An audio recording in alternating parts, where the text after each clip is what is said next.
તો બસ અહીંયા ગાયો ચરી રહી છે. જો બધું આવ્યા છીએ.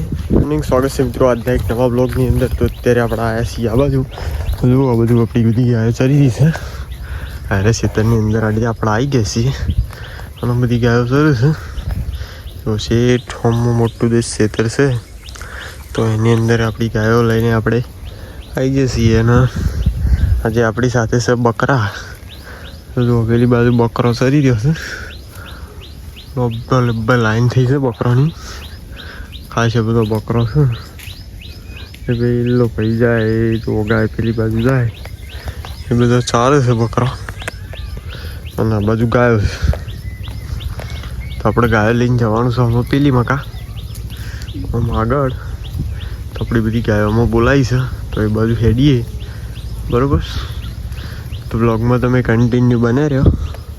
એ ચિયા ક્ષેત્રમાં જઈએ છીએ એમાં જઈ અને હું તમને બતાવું કે કયા ક્ષેત્રમાં આપણે આવ્યા છીએ.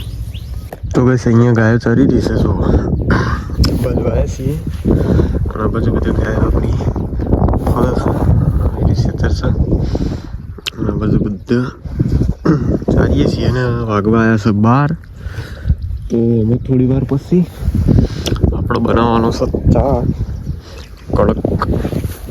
કડક ચા બનાવવાની છે. જો બધી ગાયો તો જોઈ રહી છે પેલી મગા અને આ બધું ચાલી રહી છે.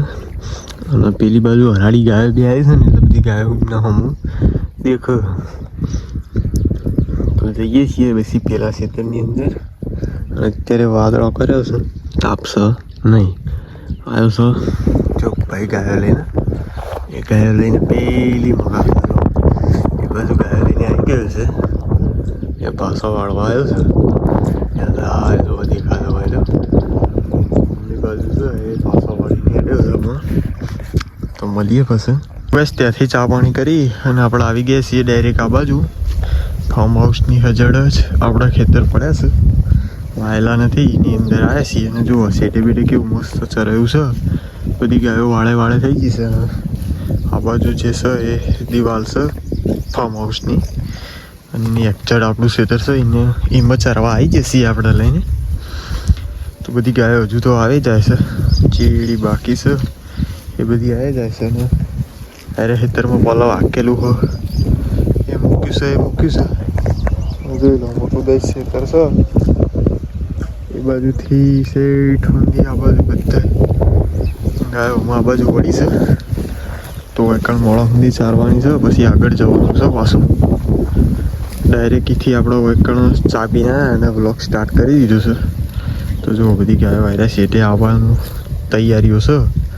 આયરા શેઠે આવી રહી છે બરાબર. ચરતી આટલા પોકી છે અને વાગ્યો છે 1:30.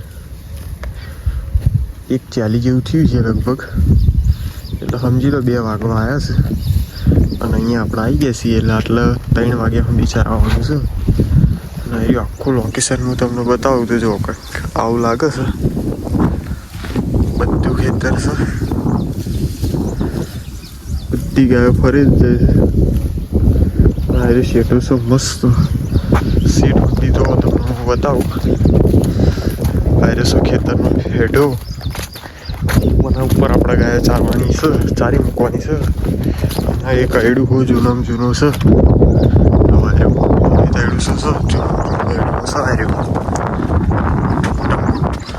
પેલી હોમની વાર રહી કંઈક 2 ભમરીઓ મત બેઠો હતો અને જતો રહ્યો. અત્યારે સ નહીં.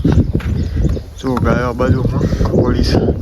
બસ પેલામાંથી ગાયો અહીંયા આવી ગઈ છે અને આટલામાં બધા આપણી ગાયો ચરી રહી છે. જો પેલા ખેતરમાંથી આમાં લાવ્યા છીએ એમાં અને અહીંથી એમાં ડાયરેક્ટ લઈ જવાની છે ઘરે.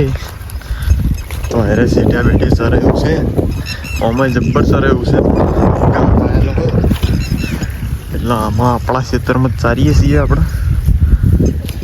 અને હેરે સેટે આ બાજુ ગાર વાયેલો છે એટલે હું આ બાજુ ઊભો રહ્યો છું. અને પેલી બાજુ તો કોઈ વાયેલું નથી એટલે એ બાજુ ગાયો જઈશે. પેલા આખલા પર જેવું ભરાય છે. જો હું બતાવું તમને શું કરી વલ્લાડા જેવો બન્યો છે. જો બધું કેવું લંઘર લઈને આવે છે. મોટું દઈ લંઘર લઈને ફરે હાય આખલો. ગાયો હારી શેઠો ખાવા આવી છે.